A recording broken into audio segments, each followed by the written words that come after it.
So, scary stories to tell in the dark. Uh, Now I had a little bit of low hopes for this film coming into it because it was a PG-13 horror film. And that's nothing against that you can't do good horror with PG-13. You absolutely can. And to my surprise, this film actually goes quite a bit far with its storytelling. Where I'm surprised it didn't quite get an R because it's pretty close there. We come pretty close with some of the horrific elements here. But I gotta be honest, I feel like this film is going to resonate much better for the younger crowd. Around kind of around like preteen to teenagers. I think they're gonna dig this film a lot more than the adults, mostly because I feel like this film is a little bit blunt in the message that it puts across here. It's not a bad message.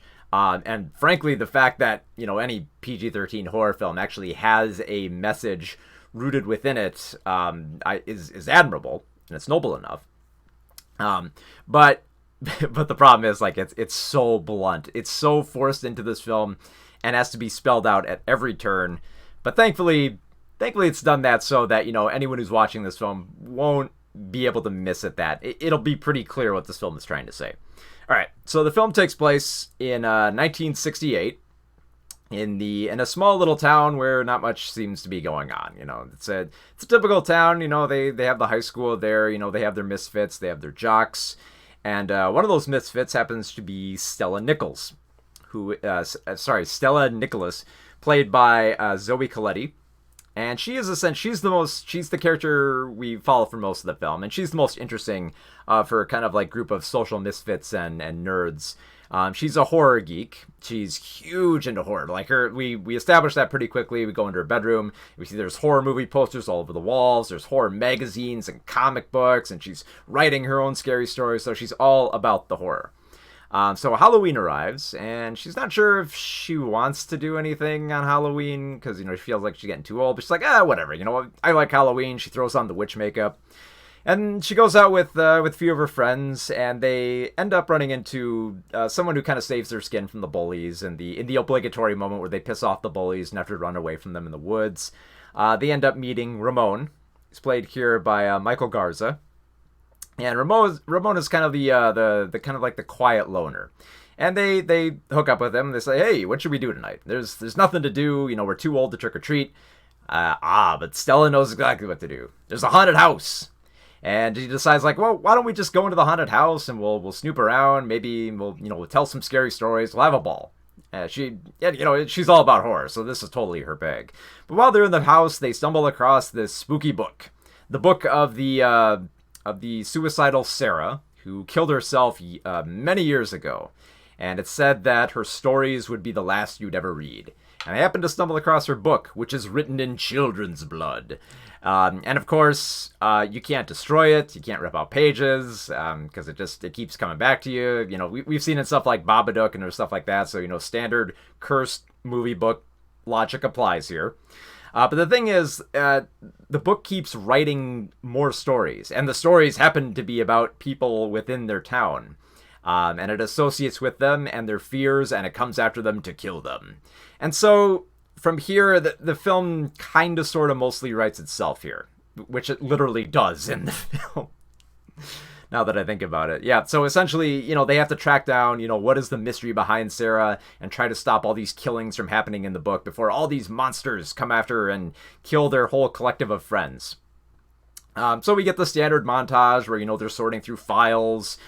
We get the moment where they have to rush to the next person as they just figure out who's being targeted next. And they just have to find a way to stop the monsters. Now, that's not a bad premise. It's actually pretty good. And I loved how they established the setting here of 1968 because there are aspects of it they can play off of. They talk about, Nixon's re-election here.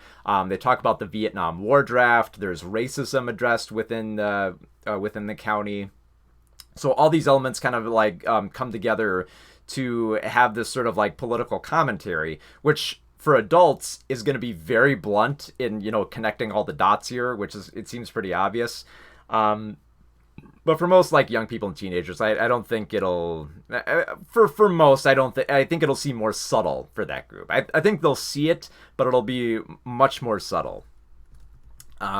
Because like the thing is, we don't really get a lot of time with these characters, which is actually kind of sad, because I actually kind of love this type of setting, like, in the similar sense, like with like It, where we got to follow these kids of the 80s and got to hang out with them and got to see their humor and got to see the brilliant sides of them. We don't really get a lot of time with Stella's group here. We kind of feel like we're racing too quick to go to like the next scene or the next monster scene, or find out the next truth about Sarah. Like there's too much of a rush. We don't have any time to appreciate Stella as an aspiring horror writer.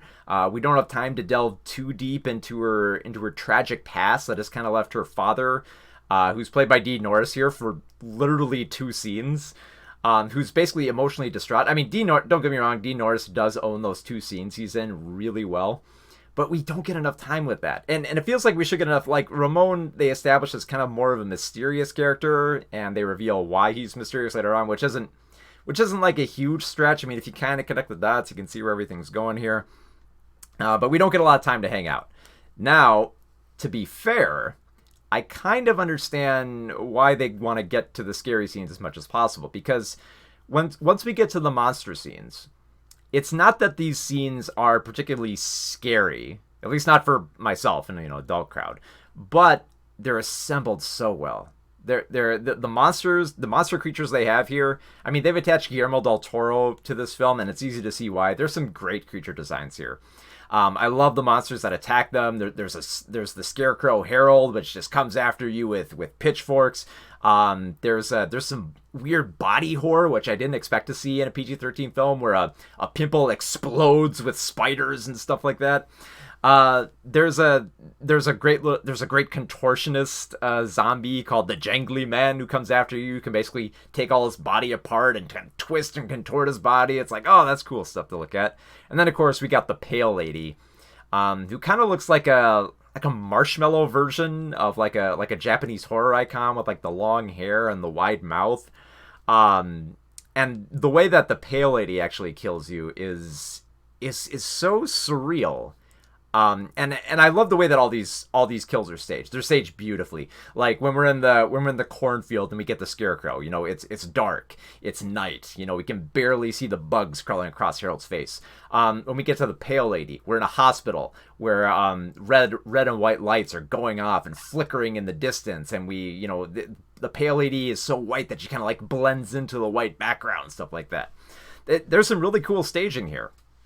But I think it's weird because like the film makes its allegory very blunt, and how it kind of like bookends the film. Like we begin the film with a voiceover from Stella talking about the importance of stories and how they shape our world, which is kind of I would kind of expect a teenager to say something like this in maybe like a paper for school. Like I believe that, but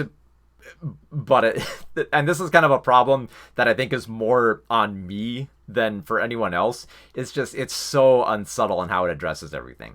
Like by the time we get to the climax where we actually do confront Sarah and try to put her soul at rest, there is so much, there's so much kind of like exposition and explaining of the themes that are trying to come across here, that, like I said, it is so blunt. It smacks you over the head, where I feel like you could have just got this across with just like a few words.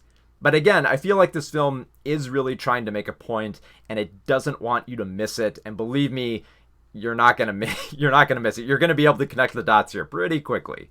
So I'm at least appreciative of that. I mean, it's not every PG-13 horror film where you actually get a little something else to go with the jump scares.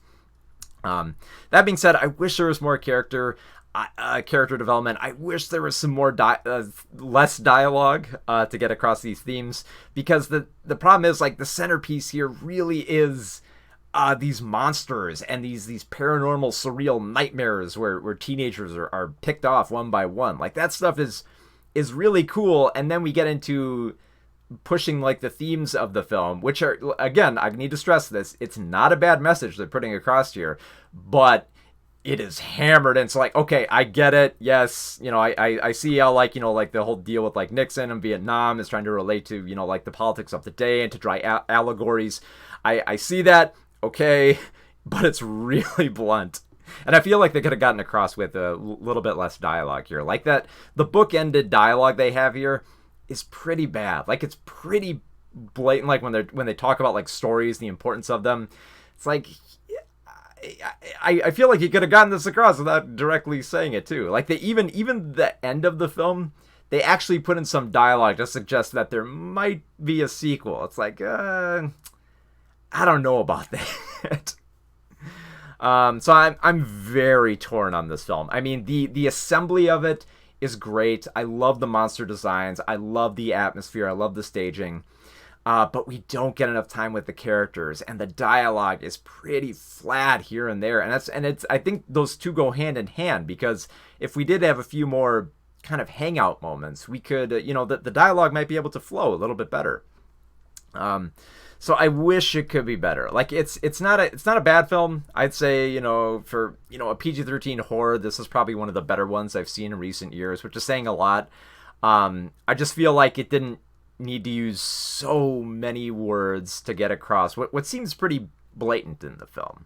But again, that's how I feel about it. So a little bit torn, but for scary stories to tell in the dark, 2.5 out of 5 stars.